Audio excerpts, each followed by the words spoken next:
ముగ్గు పిండి వేయడం రాదా? అయితే ఈ వీడియో చూసేసేయండి. హాయ్ హలో నమస్తే, welcome back to my channel. ఈరోజు ఈ వీడియోలో మీషో నుండి ఒక కొత్త ప్రోడక్ట్ అన్బాక్సింగ్ రివ్యూ క్వాలిటీతో మీ ముందుకు వచ్చేసాను. అంతకంటే ముందు ఎవరైతే నా ఛానల్ని ఫస్ట్ టైం విజిట్ చేస్తున్నట్టయితే లైక్ చేయండి, షేర్ చేయండి, సబ్స్క్రైబ్ చేయండి.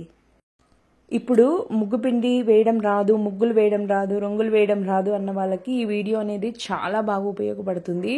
సో ఇప్పుడు మనకి కొత్త కొత్త ప్రోడక్ట్స్ వచ్చేసాయి మార్కెట్లో. అలాంటి వాటిల్లో ఒకటి ఈ స్వీస్ బాటిల్ రంగోలీ అనమాట. చాలా అంటే చాలా యూస్ఫుల్ అవుతుంది. నాకు కూడా ముగ్గు పిండి వేయడం రాదనమాట. సో ఇది పర్చేస్ చేసేసాను, చాలా యూస్ఫుల్ అయింది నాకైతే. సో ఇది కాస్ట్ 240 రూపీస్ ఏమో పడింది. దీనికి కోడ్ కావాలి అనుకుంటే నాకు కామెంట్ చేసేయండి.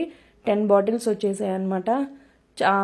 మనకి అవి క్యాప్స్ అనేవి చాలా టైట్గా వచ్చేసాయి. 10 డిఫరెంట్ కలర్స్లో వచ్చేసాయి అనమాట. సో ఈజీగా ఉంటుంది అండ్ పిల్లలు కూడా ఈజీగా ముగ్గులు మనం నేర్పించుకోవచ్చు ఇలాంటి వాటిని యూజ్ చేయించి. చూసారు కదా ఎంత ఫ్రీగా ముగ్గుపిండి అనేది పడుతుంది. సో మనకి 10 డిఫరెంట్ కలర్స్ వచ్చేసాయి. ఈ వీడియో మీకు ఎలా అనిపించిందో కామెంట్ చేసేయండి. Thanks for watching.